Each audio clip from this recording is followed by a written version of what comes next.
Bagaimana kalau ada orang tua mendahulukan anaknya masuk ke tahfidz Quran daripada dayah-dayah yang mengajarkan kitab? Kalau orang tua tersebut hanya memasukkan anaknya ke tahfidz Quran, setelah itu tidak masuk ke dayah-dayah yang mengajarkan kitab, itu berarti kurang baik. Kurang. Tapi kalau setelah hafal Al-Quran lalu dimasukkan ke dayah-dayah yang mengajarkan kitab, itu bagus itu. Bagus. Kalau hanya Quran saja, gak ngerti fikih, itu termasuk tandanya hari kiamat. Gak baik. Termasuk tanda akhir zaman. Karena sekarang ini ada fenomena ya, masjid di kota-kota imamnya hafidz Quran. Kadang-kadang saudara, imam yang hafidz ini gak pernah belajar ilmu fikih. Akhirnya sholatnya salah-salah, gerakannya salah, tata caranya salah. Kadang-kadang gara-gara imam hafidz, kalau hari Jumat antara khotib dan imamnya beda orang. Ada yang begitu. Kalau khotib dan imam ini beda orang tidak baik. Mengapa? Hukumnya makruh. Bahkan bisa batal Jumatnya. Kalau imamnya gak mendengarkan khutbahnya khotib, bisa gak sah. Ini fenomena modern memang, harus dihindarkan. Mengapa makruh? Karena sejak masa Rasulullah, masa Khulafaur Rasyidin, imam, khotib itu jadi imam saudara. Bukan imamnya lain, khotibnya lain. Itu kalau Jumat, kecuali kalau ceramah kayak gini. Misalnya tadi sebelum Isya saya kesini, saya diminta jadi imam gak mau, langsung ceramah, gak apa-apa itu. Tapi kalau sholat Jumat gak bagus. Ini gara-gara imam hafidz. Saya ini tahun kemarin ada undangan Jawa Tengah.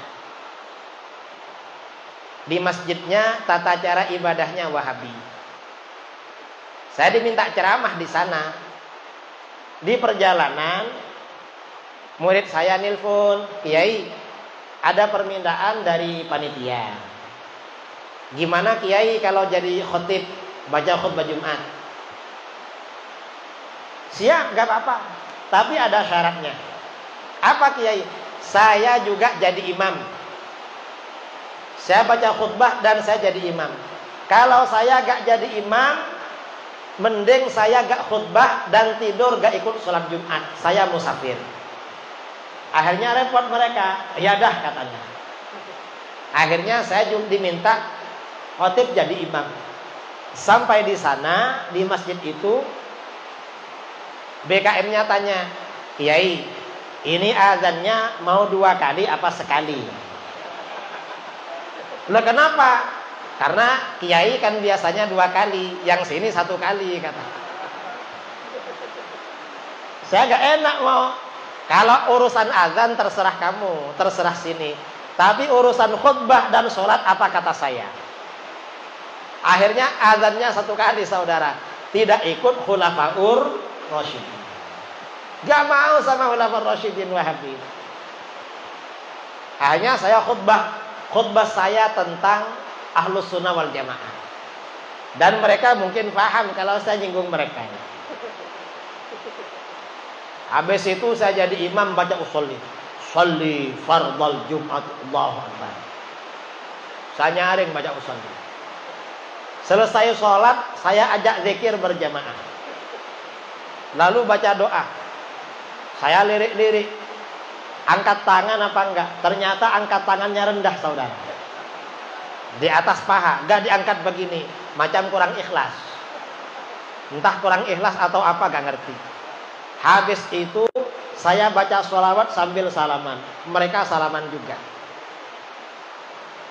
Kita ini harus berani begitu. Nah, ini gara-gara ada saudara-saudara kita yang hanya hafal Quran, gak ngerti fikih. Akhirnya ibadah di masjid-masjid itu barokahnya kurang. Ini yang pertama. Yang kedua, belajar kitab itu lebih utama daripada hanya belajar Quran. Karena di dalam hadis riwayat Imam Ibnu Majah dari Abu Dzar Al-Ghifari radhiyallahu anhu, Rasulullah sallallahu alaihi wasallam bersabda, "La antaghduwa fata'allama ayatan min kitabillah khairun laka min an tusalliya mi'ata rak'ah." Seandainya kamu berangkat pagi-pagi lalu belajar satu ayat Al-Qur'an, itu lebih baik bagi kamu daripada kamu sholat sunnah 100 rakaat. Jadi belajar satu ayat Al-Quran pahalanya lebih besar daripada sholat sunnah 100 rakaat. Ini Al-Quran, saudara. Ini berarti TPQ, Taman Pendidikan Quran dan Tahfidzul Quran. Selesai TPQ atau tahfidz, masuk ke dayah baca kitab, yang ngajari kitab. Maka bagaimana? Dalam hadis tadi disampaikan, wala antaghduwa fata'allama baban min abwabil ilmi umila bihi aw lam yu'mal khairun laka min an tusalliya al-faraqah. Seandainya kamu berangkat pagi-pagi lalu belajar satu bab ilmu agama, satu bab, baik ilmu itu diamalkan atau tak diamalkan. Misalnya belajar bab tayamum, kan pasti belajar bab tayamum. Pernah tayamum? Gak pernah, karena di Aceh ada air terus. Kecuali kalau ada di Arab, ada di mana. Itu walaupun gak diamalkan, saudara, belajar satu bab ilmu, pahalanya lebih besar daripada kita sholat sunnah 1000 rakaat. Artinya apa? Orang yang alim, yang ahli fikih, yang tidak hafal Quran, itu lebih utama daripada orang yang hafal Quran tetapi tidak ahli fikih. Lebih utama. Kalau anaknya masukkan tahfidz gak apa-apa, tapi setelah itu masuk dayah yang mengajarkan kitabku, yang mengajarkan kitab fikih, agar gak 100 pahalanya. Karena kalau belajar kitab nanti pahalanya menjadi 1000. Jadi itu. Ini memang fenomena.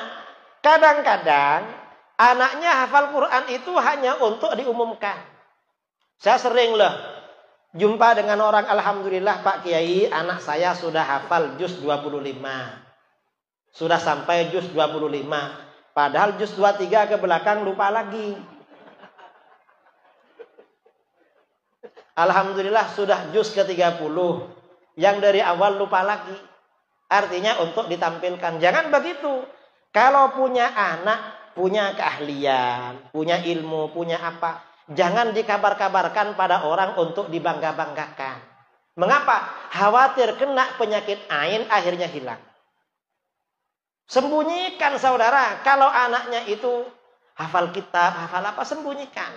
Kalau ada orang tahu, ya anaknya gini, doakan ya, mudah-mudahan barokah. Minta doa pada orang. Jangan disampaikan, dibanggakan untuk dihargai. Akhirnya rusak, kena penyakit ain namanya. Ini fenomena sekarang. Kadang-kadang anaknya dimasukkan tahfidz agar masuk TV. Karena di TV kan ada program apa itu?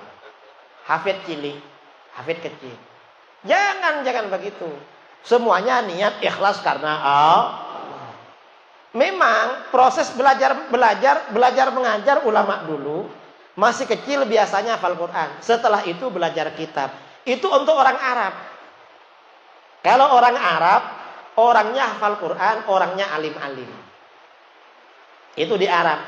Kalau di Indonesia, ini beda dengan Arab. Yang hafal Quran tidak alim. Yang alim tidak hafal Quran. Jarang ada sebagian ya ulama kita alim hafal Quran ada, tapi jarang. Mengapa? Ya memang bagiannya beda lah. Orangnya kan lebih kecil, otaknya lebih kecil daripada orang Arab. Kita ini makanannya tahu tempe.